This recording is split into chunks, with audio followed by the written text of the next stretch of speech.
네, 반갑습니다. 오늘은 마왕 파순에 대한 이야기를 하도록 하겠습니다. 부처님 곁에 머물고 부처님 제자들 곁에 머물면서 법문도 많이 듣고 혼나기도 많이 혼나는데 한 번도 교화되지 않은, 그냥 끝까지 제 갈 길을 간, 또 제자라고 할 수 있을까요? 제자는 아닌 것 같아. 가르침을 안 따랐으니까 그냥 제 갈 길을 간 마라에 대해서 얘기를 하겠습니다. 그 마군이라고 그래요. 우리 뭔가 뭘 유혹하고 방해하는, 수행에 방해되는 존재를 불교에서는 옛날부터 마군이라고 불렀거든요. 마군이가 바로 이 마왕 파순이 되겠습니다. 이 마왕 파순이는 생각보다 그 단계가 높은 단계에 있어요. 타와자재천이라는 하늘이 있거든요. 욕계 육천이 있는데 도리천보다 더 높은 세상이에요. 사천원보다도 높고, 그 높은 세상의 꼭대기에 이 타와자재천이 있는데 그 타와자재천을 다스리는 천신이 되겠습니다. 우리는 이제 뭔가 나쁜 거라 하면 더 안 좋은 세상에 살고 저주받은 땅에 살고 이럴 것 같은데, 제석천보다 약간 높아요, 위계가. 그런데 그 세계가 이제 왜 그렇게 되냐면, 우리 이 세계가 욕계라고 그래요. 욕계. 욕망으로 가득 찬 세상이 욕계예요. 욕계를 다스리는, 그러니까 욕계의 제일 꼭대기에 있거든요.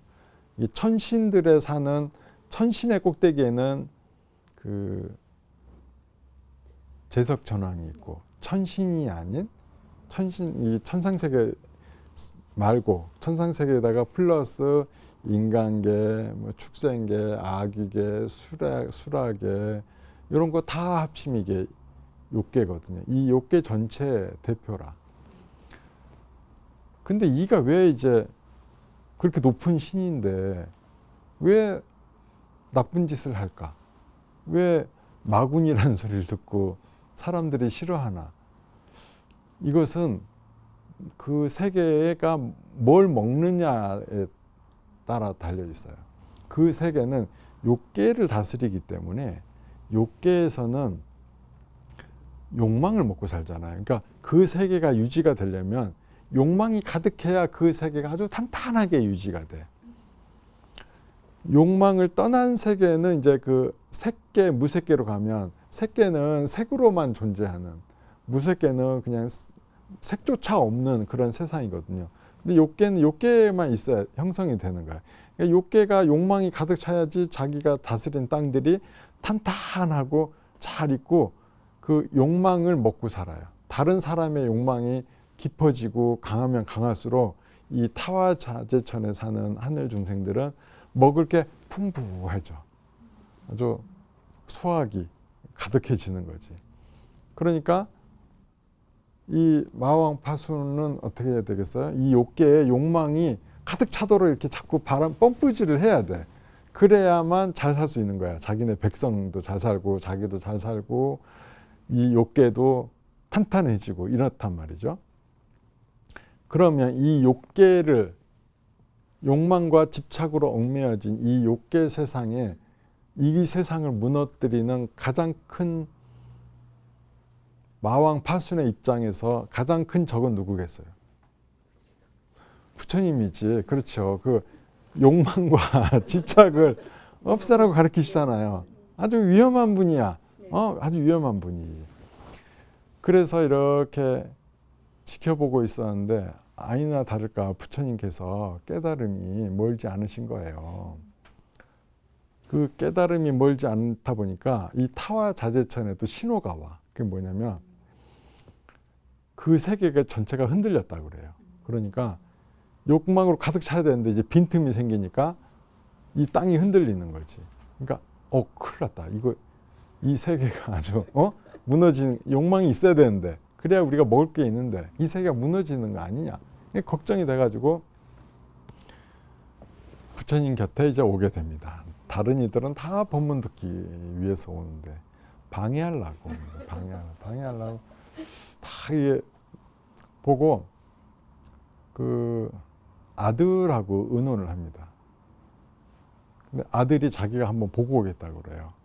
아들이 마왕파순의 아들이 딱 보더니 굉장하신 분이야. 부처님이 되시기 전인데 굉장해. 감히 범접할 수가 없어. 그래서 아버지한테 그럽니다. 저희가 도저히 이길 수가 없을 것 같습니다. 얼른 물러나시죠. 근데 이분은 이제 자존심이 있지. 그럴 수가 없다. 이가 지금 우리 나라가 지금 망하게 우리 하늘세계가 무너지게 생겼는데 지금 무슨 소리를 하는 것이냐. 최후까지 노력을 해야 된다. 이래가지고 첫 번째로 딸들을 보내죠. 딸들. 저번 시간에도 한번 얘기를 했습니다. 그래서 마왕의 세 딸들이 가서 부처님을 유혹을 합니다. 여러 가지로 유혹을 하지만은 부처님께서 그 유혹에 다 물리쳐요. 그리고 오히려 그이들은 이제 뭐 예쁘고 막 화려하고 이게 매력이 한데 부처님께서는 그 모습을 그냥 흉악하게 만들어 버립니다. 그냥 늙고 추하고 막 이런. 서로가 서로를 보면서 깜짝 놀라고 얼른 막 부처님께 엎드려서 잘못했다고 막 그러죠. 그 세 딸들은 부처님께 다시는 그런 행동을 하지 않겠다고 하고 떠나갑니다. 그 아들은 이미 포기했고 싸우기 전에 아들은 포기했고 딸들은 한번 붙어보고 안 되는구나 하고 이제 물러났어요. 그 뒤로 부처님께서 살아계실 때 한 번도 그 딸들과 아들은 나타나지를 않습니다.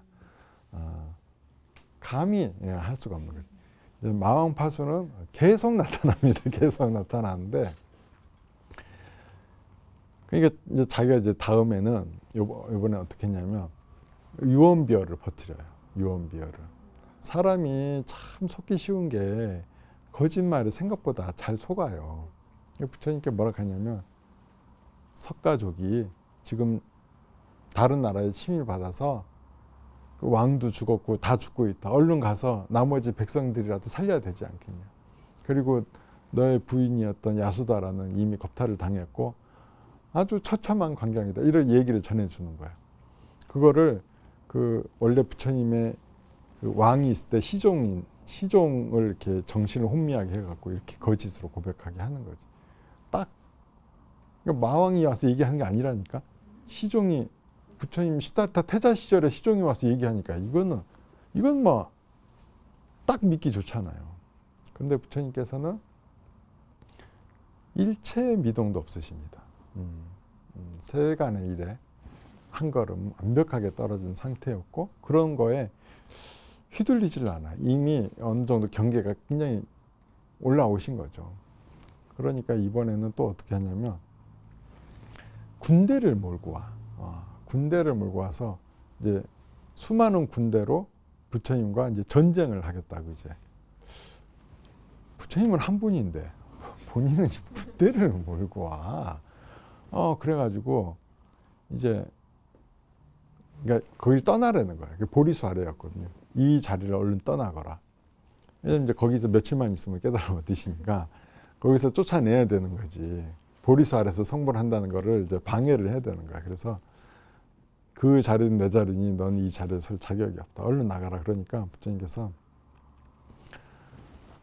나는 모든 집착과 가래와 번뇌를 떠나버렸다. 너의 군대는 가래가 너의 군대이고 욕망이 너의 군대이고 집착이 너의 군대이고 번뇌가 너의 군대인 것을 내가 잘 알고 있다. 너는 비록 군대는 많지만 공덕이 못 미치기 때문에 나를 이길 수가 없느니라 그랬어요. 그러니까 진짜로 수많은 그 마구니의 군대를 몰아쳐도 부처님 가까이는 감히 갈 수가 없는 거예요. 이상하게 못 가. 그 군대가 다 이렇게 사그라들어. 그 욕망으로 같이 갔던 마구니들이 부처님 가까이 가면 갈수록 욕망은 어느샌가 마음이 싹 평화로워지고 분노로 갔던 사람은 분노로 갔던 마구니들은 분노가 사라지게 되고 자기의 정체성이 없어지는 거야. 군대가 와해가 돼. 그래서 이제 부처님께서 이제 답을 하셨으니까 이제 마왕파스니 또 얘기를 합니다.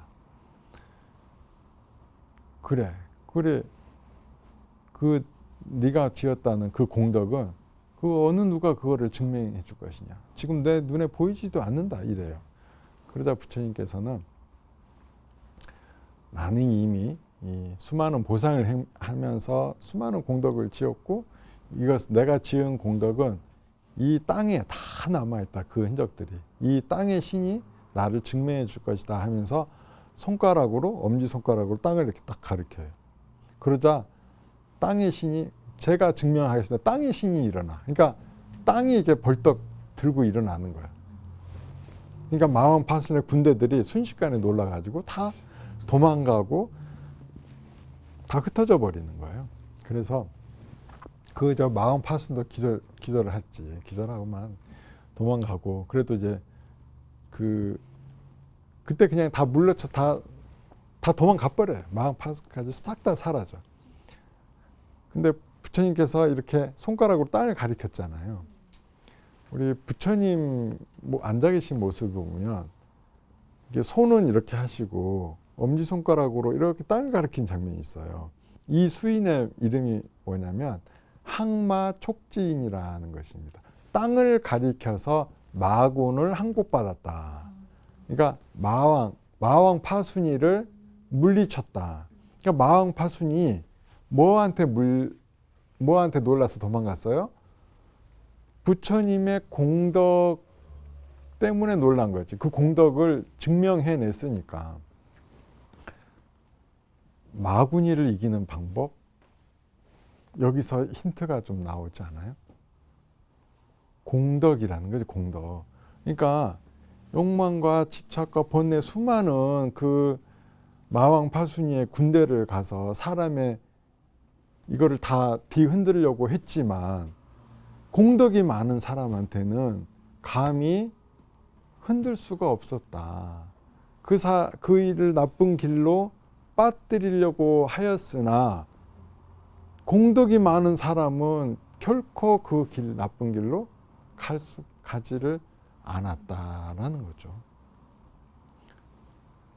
공덕이 깊이가 이렇다는 거예요. 그러니까 공덕은 이렇게 사라지지 않는 거지. 내가 선한 일을 하고 내가 다른 일을 위해서 좋은 일을 하고 부처님 전에 절을 짓고 스님들께 공양을 올린 그 공덕은 결코 누가 뺏어갈 수가 없는 거라는 거지. 우리가 가진 재물 있잖아요. 돈, 금, 재산 이런 것들은 뺏길 수가 있어요. 재물을 뺏어가는 7가지 도둑이 있다고 그래서 거기 보면 화재, 불, 큰 물, 큰 바람 이거 다 집 없어질 수 있잖아요. 또 무엇도 들어가냐면 왕도 들어가. 왕은 왜 들어가요? 세금으로 뺏어가는 거지. 하나 또 나와. 뭔지 아세요? 불효자식이 나옵니다. 이것도 정확하지 않아요? 네, 맞아요. 참 부처님께서는 어떻게 그렇게 그 옛날에 그런 것까지 너무 자세히 알고 계셔. 이렇게 다 사라질 수 있지만 남들이 다 뺏어갈 수 있는 것들이지만 내가 지은 공덕은 결코 사라지거나 누구도 뺏어갈 수 없고 심지어는 마왕 파순이도 어떻게 할 수 없다. 마왕 파순이도 어떻게 할 수 없다라는 것입니다. 그래서 우리는 늘 공덕을 짓는 삶을 잘 살아야 되겠고 우리 이 마왕 파순이는 그리고 또 부처님뿐만 아니라 부처님 제자도 또 이렇게 괴롭혀요. 하루는 목련존자를 또 괴롭히고 싶나 봐. 이거 목련존자의 뱃속으로 들어가서 병을 일으키려고 그럽니다. 근데 목련존자가 또 신통이 뛰어나신 분이잖아요. 뱃속에 들어와 있는 걸 아는 거죠. 그래서 마왕 파순아, 너 왜 거기가 있냐? 수행자를 이렇게 괴롭히면 안 되는 일을 하니까 또 들켰잖아. 자기가 들켰으니까 놀라가지고 또 도망갑니다. 이게 여기에서도 우리가 마왕을 다스리는 힌트 앞에 하나 뭐였죠? 공덕. 마왕이 뺏어갈 수 없는 공덕. 그 다음에 또 하나는 뭐냐면 들킨 거죠. 나를 움직이려고 하는 걸 들켰어. 들키니까 어때? 도망갔다는 거예요. 그러니까 들키면 도망가. 응? 마왕 파순이는 몰래 해야 돼. 몰래 이렇게 해야지. 근데 자기 정체가 드러나잖아요. 드러나는 순간 도망가 버립니다. 그래서 우리가 이것이 또 하나의 힌트라. 이것은 수행을 통해서 우리가 마왕을 없앨 수 있다라는 힌트가 되는 거예요. 우리 수행 중에 뭐 어떤 마음이 생겨요? 번뇌가 일어나고 막 욕망이 일어나고 막 이런 마음들이 별의별 마음이 다 일어나잖아요. 그럴 때 우리는 이렇게 생각을 해보는 거예요. 마왕 파순이가 왔구나. 알아차리는 거야, 내가. 우리 그렇잖아요. 우리가 살면서 이렇게 살면서 내가 한 달 동안 너무 자주 와요. 그래요? 너무 자주 와요? 알아차리는 게 중요합니다. 우리가 100일 동안 공부를 하기로 했어. 100일 또는 100일 기도를 하기로 했어. 근데 그것을 못할 만한 일들이 계속 생기잖아요. 그럼 우리는 보통 뭐라고 생각해요? 나는 왜 이렇게 부족한가? 자책을 많이 해. 우리 사람들이 자책을 많이 해. 그렇잖아요. 내가 뭔가를 잘못하면 내가 부족해서 그런가 보다 하고 나를 원망하고 나를 원망하는 게 곧 나를 공격하는 거야. 내 자신을 공격하지. 그럴 때 이제 한번 다시 생각을 해봅니다. 그게 과연 나일까? 이제 마음까지 그거 마왕 파순이가 나를 방해하는구나. 이렇게 한번 생각을 해보세요. 마왕 파순이가 나를 이렇게 안 좋은 길로 이끄는구나. 내가 이놈한테 언제까지 속을까 보냐. 이러면서 내가 당당하게 맞서는 거죠. 그러면 나는 연약한 존재가 아닌 거예요. 근데 우리는 맨날 다른 사람이 우리를 많이 공격해요. 그런데 거기다가 나까지 나를 공격하면 우리가 어떻게 살겠어? 힘들잖아요. 내 자신을 단단하게 가져가야 됩니다. 나를 공격하는 것들 되게 많아요. 뭐 위선, 공포 이것들도 다 마왕 파순이의 병사들이에요. 부처님을 공격하려고 했던 그 병사들 안에 얘네들도 다 포함이 되어 있습니다. 근데 우리는 끊임없이 그런 것들에 휘둘리잖아요. 그러니까 부처님만 그런 경계를 겪은 게 아니시라는 거죠. 우리도 계속 마왕 파순이의 경계에 그놈이 우리를 공격하고 있는 거야. 그래서 근데 그놈은 알아차리면 도망가. 너희놈 마왕 파순이구나. 그러면 이제 확 도망가. 근데 마왕 파순인 걸 모르면 계속 반복돼서 내가 조종당하고 이용당하고 휘둘리고 내가 뜻한 바를 이루지 못하게 되고 내가 가야 할 길을 잃어버리고 그런 일이 반복해서 생기는 것입니다. 제가 예전에 출가를 해서 이제 행자생활 좀 하다가 이제 막 계를 받았어요. 삼위계를 받자마자 이제 우리 문중의 어른 스님들께 다 인사를 다녔거든요. 근데 우리 또 어른 스님이 이런 말씀 하시는 거예요. 살면서 마왕 파순이가 3번의 큰 공격이 있을 수가 있다. 그때 그것이 다른 게 아니고 마왕 파순이니까 잘 알아차리고 잘 지켜봐라 이 말씀을 하셨거든요. 근데 실제로 그래요. 어떤 내가 큰 경계 모함을 받은 적도 한 번 있었고 또는 억울한 일을 당한 적도 있었고 그럴 때마다 만일 그것에 대해서 그때마다 그 마왕 파순이가 나를 공격하려고 한다라는 것을 일러주신 그 스님의 말씀을 떠올렸어요. 이것은 마왕 파순이가 나를 공격하는구나. 그럼 마왕 파순이한테 싸우는 법은 뭐냐면 그냥 이렇게 지켜보면 되는 거예요. 우리가 만일에 근데 마왕 파순이의 일이 아니라고 생각하고 억울한 일을 당하면 어때요? 내가 막 억울합니다 하고 막 밝히겠죠. 그러다가 나의 억울함을 밝히기 위한 여러 선택지가 있을 거 아니에요. 정말 뭐 아무도 안 알아준다 그러면 자해 행동을 할 수도 있는 것이고 아니면 반대로 더 폭력적인 행위로서 내 자신을 증명할 수도 있는 거고 되게 여러 가지의 방어 수단이 있단 말이죠. 그러면 그 결과물은 어떻게 되겠어? 내 억울함을 밝힐 수가 있겠어요? 오히려 나를 지지하고 응원해 줬던 사람들이 떠나겠죠. 그 결과는 누가 원했던 결과일까요? 마왕파수지가 원했던 결과를 얻게 되는 거지. 우리는 진짜 이런 일을 자주 겪어요.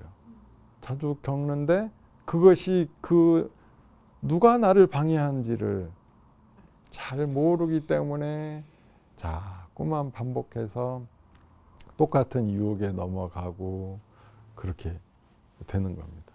그래서 우리는 이 마왕파순이는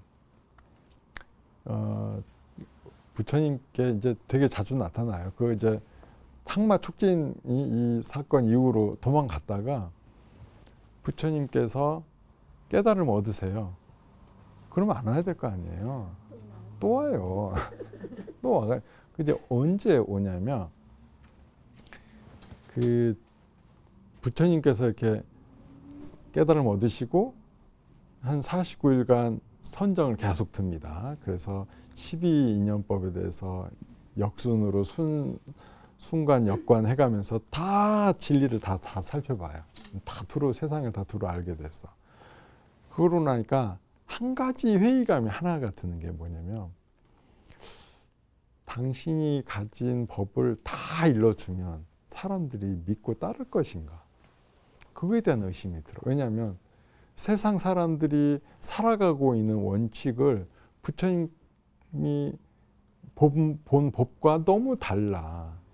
여기는 욕망으로 살아가는 거고, 야, 욕망을 떨치면 새로운 세상이 열리는데 사람들은 그거에 대해서 전혀 관심이 없고, 그리고 거기는 신분제 사회인데 부처님 보니까 신분이랄 게 할 게 없는 거예요.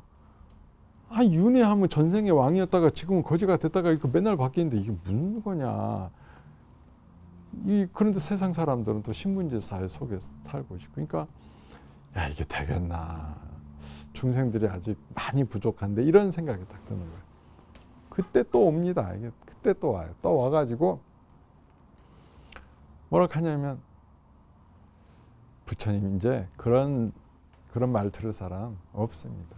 그러니 이제 열반에 드셔도 충분합니다.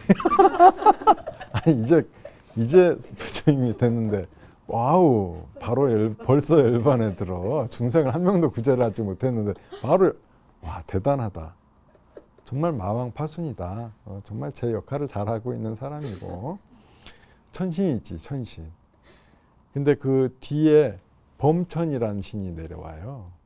범천은 신은 이 욕계의 신이 마왕파순이라고 그랬죠. 욕망을 일으켜야 돼. 욕망. 이 욕망을 없애는 모든 전제를 없애야 되는데 색계는 욕망을 떠난 세계거든요. 그러니까 더 높은 하늘 세계야. 저 마왕파순이 될 때가 아니야. 그렇게 이제 높은 신이 다시 한번 와서 그 범천이라고 그러는데 부처님께 이제 절을 합니다. 부처님 열반은 드시지 말고 그래도 인연 있는 중생들이 이 세상에 있으니 법을 설해 주십시오라고 깊은 간청을 드리게 됩니다. 그래서 부처님께서는 마왕파순이의 말은 안 듣고 범천의 말을 듣고 법을 설하기를 시작을 하는 거죠.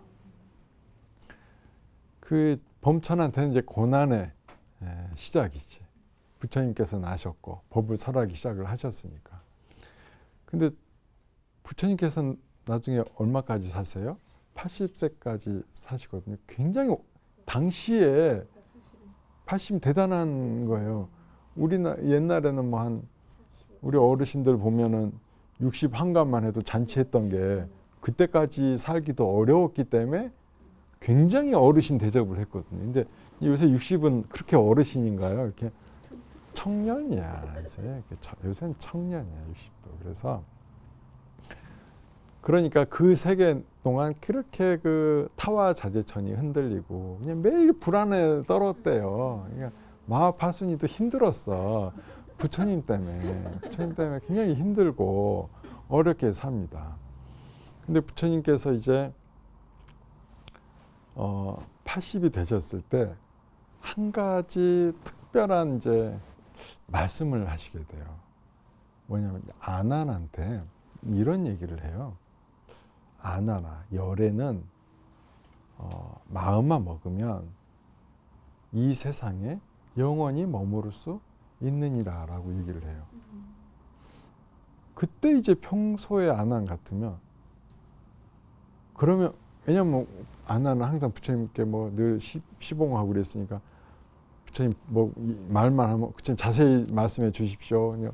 당신이 이제 아나는 없을 때 어디 가서 법문하고 오시면은 저한테 그 법문 해주십시오. 이렇게 권청을 했더니인데 그것에 대해서 아난이 하나도 궁금해하지 않는 거예요. 아무 묻죠. 근데 부처님께서 무려 3번을 얘기를 하십니다. 아나는 아나나 열에는 마음만 먹으면 영원히 이 세상에 머무를 수 있느니라. 근데 아난이 그 이야기를 부처님 이야기를 못 들었어요. 바로 옆에 있었는데 왜 못 들었는지 아세요? 마왕이 아난을 이렇게 홀렸어. 그러니까 잠깐 정신이 팔린 거야. 아난은 그때 깨달음을 얻지 못한 상태였잖아요. 그래서 부처님한테는 아무리 해도 안 먹히니까 부처님께서 열반에 드신다는 건 그 마왕 파순한테는 너무나 호재잖아요. 너무 좋은 일이야. 그래서 부처님께 그 말씀을 하시자마자 깜짝 놀란 거예요. 지금도 너무 힘든데 계속 머무시겠다니 우리가 이 세상이 무너지시는 걸 보려는가 해가지고 너무 겁나가지고 급하게 아난을 이렇게 홀렸는데 아난이 정말로 홀렸습니다. 원래 아난 같으면 이렇게 얘기를 했어야죠. 부처님 정말이십니까? 그러면 부처님 이 세상에 오래오래 머물러 주십시오라고 청했어야죠. 그러지 않겠어요? 그러면 부처님께서는 무려 3번이나 물어볼 정도라는 건 하면 해주겠다. 얘기만 하면 내가 해주겠다 이 얘기였거든. 근데 거기에 대해서 아무 반응이 없으시니까 당신도 이렇게 이 세상에 꼭 머물러야 되겠다기보다는 이제 갈피가 왔거든. 결정적인 순간 열반의 시기가 얼추 돼서 열반을 할 것이냐 좀 더 머무를 것이냐 아나한테 살짝 물어본 거지. 아나는 어떻게 하면 좋겠니? 뭐 이 얘기지. 근데 아나는 마왕 파순이한테 휘둘려가지고 전혀 아무 대꾸도 없어요. 그래서 부처님께서는 살짝 고마움이 있었지만 저렇게 반응이 하니 그래 원래 계획대로 열반에 들자 이렇게 그냥 마음을 먹으셨던 거죠. 그 뒤로 부처님께서 이제 열반에 드시고 아나는 엄청난 비난을 받습니다. 부처님께 그것을 여쭙지 않았다는 이유로. 근데 또 여기서 잠깐 재밌는 게 있어요. 아난이 이 이야기를 그러니까 정신이 팔려서 그때 말을 못했지. 이제 마왕 파순이가 떠난 뒤에 그 내용이 생각이 나는 거예요.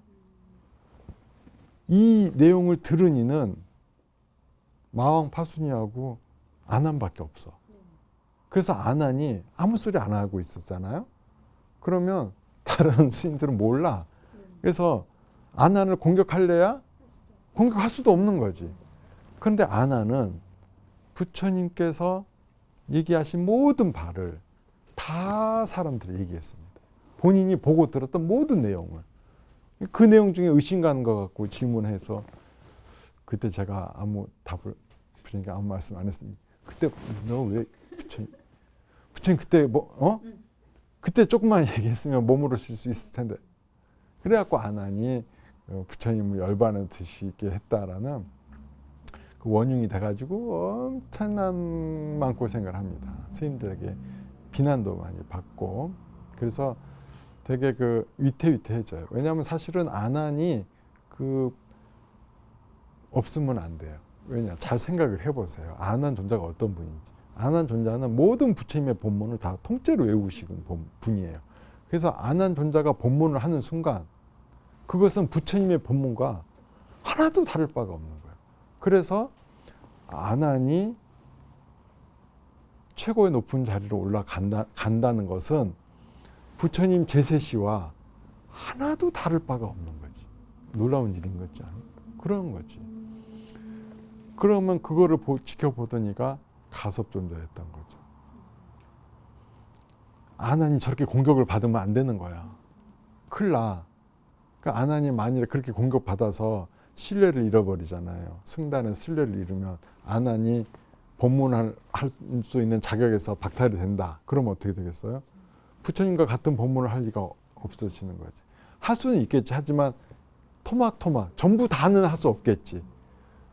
그러니까 아난은 가난한 사람한테 부처님께서 어떤 법문을 하셨는지를 기억하니까 가난한 사람이면 그 앞에서 그 법문을 하고, 부자가 오면 부자 앞에서 어떤 법문을 할지 아니까 그 법문을 하고 다 할 텐데, 그렇게 다 인연에 맞춰서 할 사람이 아무도 없는 거예요. 그래서 가섭존자가 모든 승가를 대신해서 다 야단을 칩니다. 그리고 강제로 참회를 시킵니다.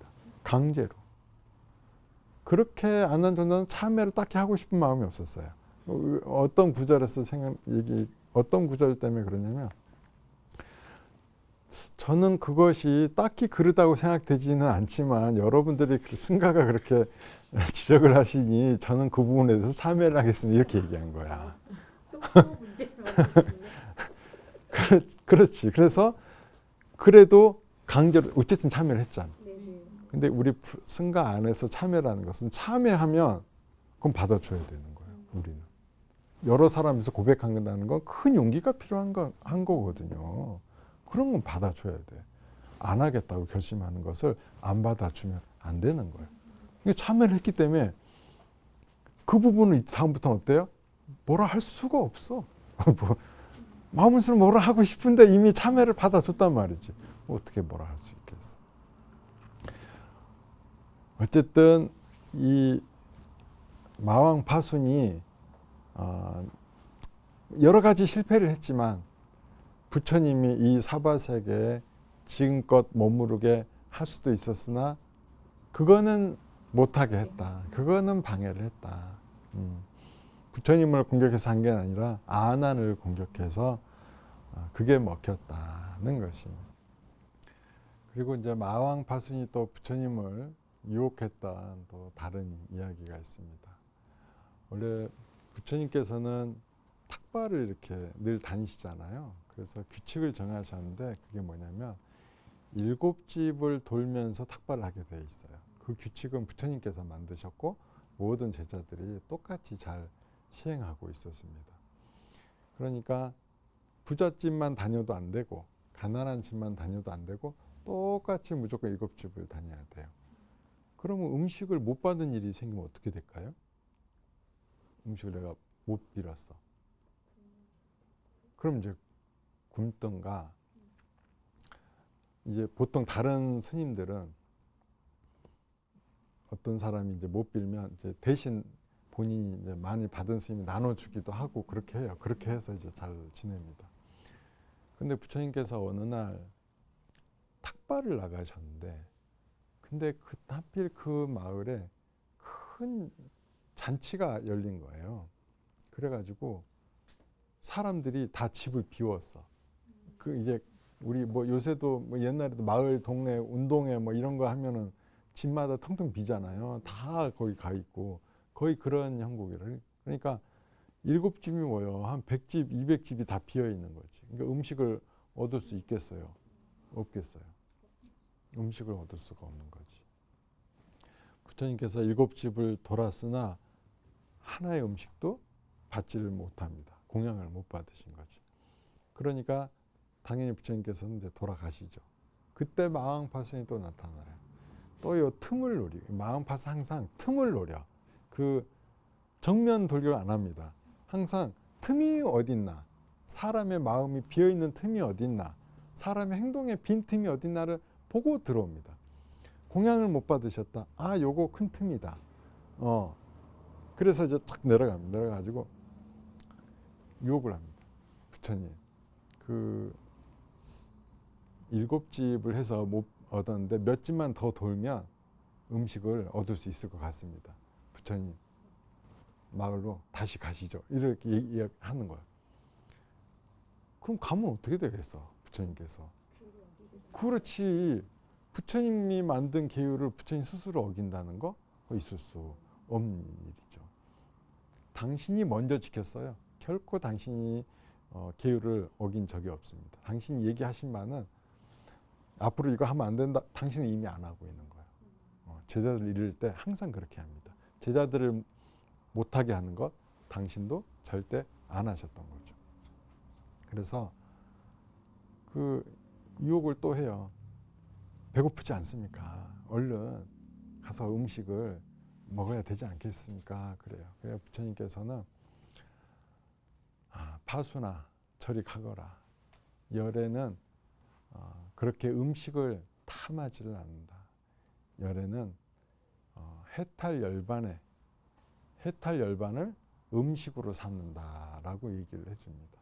스님들 또 부처님 이런 분들은 수행식을 선열 음식을 먹어. 그러니까 우리가 육법 공양할 때 쌀 올 때 이거를 선열미라고 그러거든요. 그리고 뭐 그 차는 감노다라 하고 이런 식으로 육법 공양마다 다 그 과일은 보리과 열매 과실이 열렸듯이 이렇게 표현을 하거든요. 그래서 선열을 음식으로 삼는 거라. 그러니까 어느 날 수행을 혼자 이렇게 제가 예전에 할 때 보면 스님들과 선방에서 수행할 때나 또는 홀로 수행할 때 문득 그렇게 기쁠 때가 있어요. 그냥 세상의 모든 걸 다 가진 느낌이랄까? 아무것도 가진 게 없는데 세상에 가진 걸 다 가진 것 같아.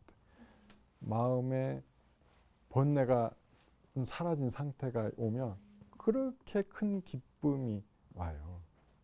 그게 이제 우리 스님들한테는 그게 그 공양하는 거지. 이제 그거를 한번 맛보면 더 수행과 선정에 집중하게 되는 거죠. 그것의 기쁨을 많이. 그것의 기쁨은 음식과는 감히 비할 바가 없는 거예요. 음식이 거치면 그런 것은 너무나 보드라운 음식이라고 할 수 있을 정도로 그런 큰 기쁨이 옵니다. 그래서 우리 이제 수행자들, 우리 수행자들 또 이런 부처님을 유혹할 때 음식으로 유혹한다? 그거는 좀 어려운 일이죠. 부처님은 음식 갖고 유혹이 되시는 분이 아니셔. 왜냐하면 당신이 드시는 음식은 늘 열반해탄의 기쁨 속에 있는데 잠깐 그냥 중생을 위해서 하는 거야. 이렇게 하는 제자들을 이렇게 이끌고 이렇게 하는 거야라는 것을 계속 이렇게 가르쳐주고 일러주고 이끌어주고 있는 것이죠.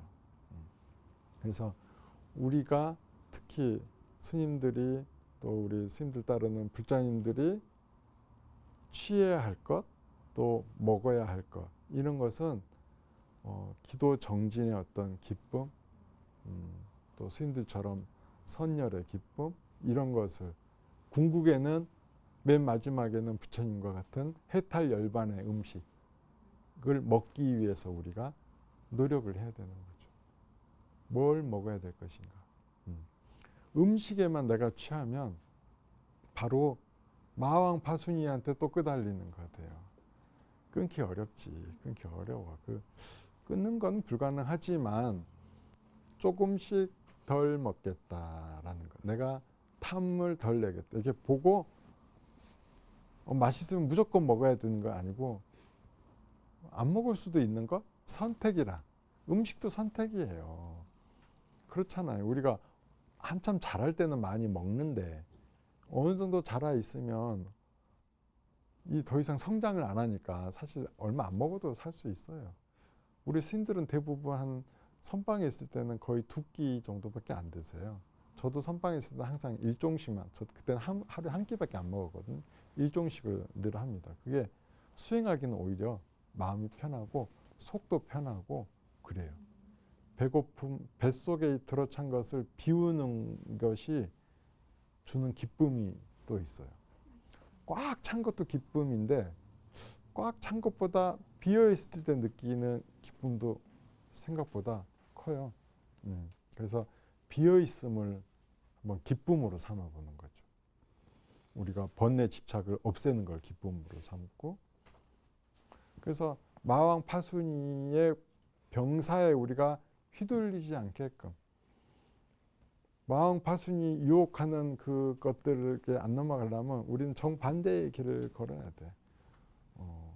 해탈 열반을 먹이로 삼고, 선열을 먹이로 삼고, 비음을 먹이로 삼고, 이렇게 우리가 먹어야 하고 또 마시고 이런 것들을 다 가볍게 하는 것, 줄이는 것, 탐욕을 버리는 것, 그런 방향으로 가져간다면 우리는 충분히 앞으로는 그렇게 너무 어렵지 않게, 우리가 수행을 너무 어렵게 하는 게 있어. 너무 세게 하는 게 있어. 그렇지 않고 자연스럽게 조금씩만 비워나가도 높은 경지에 오를 수가 있게 되는 것입니다. 그러면 마왕 파순이의 유혹에서도 넘어가고, 자, 오늘은 마왕 파순이에 대해서 자세히 일렀습니다. 마왕 파순이의 유혹에 넘어가지 않고 부처님의 가르친 대로 부처님께서 드시는 것을 우리가 먹으면서 사는 참 불자 되시기를 바라겠습니다.